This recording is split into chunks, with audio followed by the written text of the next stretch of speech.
Right మరొక breaking ఆదివాసీ సంఘాల ఆధ్వర్యంలో చేపట్టిన నిరవధిక బంద్ రెండో రోజు కూడా కొనసాగుతోంది. ఏజెన్సీ ప్రాంతంలో ప్రత్యేక డిఎస్సీని ప్రకటించారని జీవో నెంబర్ 3ను పునరుద్ధరించారని ఆదివాసీ సంఘాలు బంద్ చేపట్టాయి.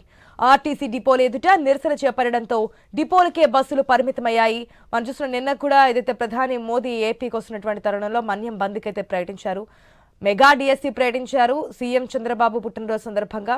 కానీ మాకు ప్రత్యేకంగా డిఎస్సీ అనేది ఉండాలి అని చెప్పి వారి డిమాండ్లు అయితే వినిపిస్తున్నటువంటి సిచ్యువేషన్ రెండో రోజు కూడా కొనసాగుతుంది. దీనికి సంబంధించిన అప్డేట్స్ మా ప్రతినిధి గణేష్ ద్వారా తెలుసుకుందాం.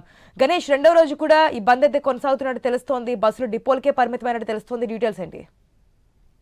అంటే మెగా డిఎస్సీలో ఏజెన్సీ ప్రాంతాల్లో ఉన్న ప్రతి పోస్టు కూడా జనరల్ డిఎస్సీ నుంచి మినహాయించి ప్రత్యేక ఏజెన్సీకి డిఎస్సీ ఇవ్వాలని చెప్పి మన్యంలో బంద్ కొనసాగుతుంది. నిన్నంతా కూడా మన్యం మొత్తం కూడా నిలిచిపోవడం జరిగింది. వర్తక వాణిజ్య సంస్థలన్నీ కూడా బంద్లో స్వచ్ఛందంగా మద్దతు ప్రకటించాయి. ఆర్టీసీ ప్రైవేటు వాహన సేవలు కూడా నిలిచిపోవడం జరిగింది. ఈ మన్యంలో వాహనాలు కూడా రాకపోకలు నిలిచిపోవడంతో మన్యం మొత్తం కూడా పూర్తిగా ప్రశాంతంగా మారినటువంటి విజువల్స్ లో చూడొచ్చు. మెగా డిఎస్సీ సాధన కోసం అయితే మన్యంలో ఉన్న వారంతా కూడా ప్రస్తుతం ఈ బంద్ కు మద్దతు ప్రకటించినటువంటి సిచ్యువేషన్ కనిపిస్తుంది. ముఖ్యంగా అల్లూరు జిల్లాలో ఉన్నటువంటి మన్యం ప్రాంతం మొత్తం కూడా స్తంభించడం జరిగింది. మనం చూస్తున్నాం కదా, బంద్ కారణంగా ప్రతి ఒక్కరూ కూడా అందరూ స్పందిస్తూ ఉన్నారు. ఈ ఏజెన్సీ ప్రాంతంలో ఉన్నటువంటి నిరుద్యోగులు ఎవరైతే ఉన్నారో ఆ నిరుద్యోగులకు ప్రత్యేక డిఎస్సీ ఇవ్వాలని చెప్పి వారంతా కూడా డిమాండ్ చేస్తున్నారు.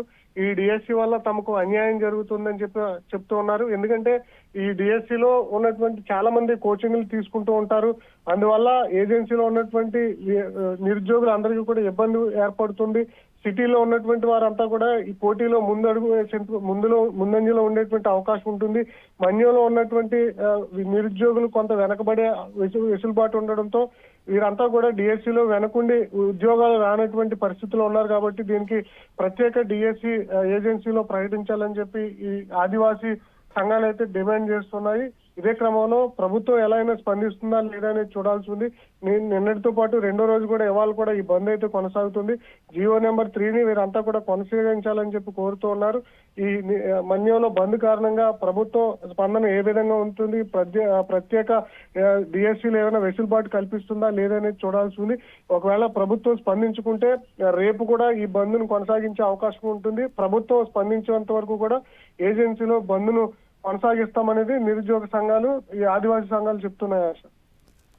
Right Ganesh, thanks for the update.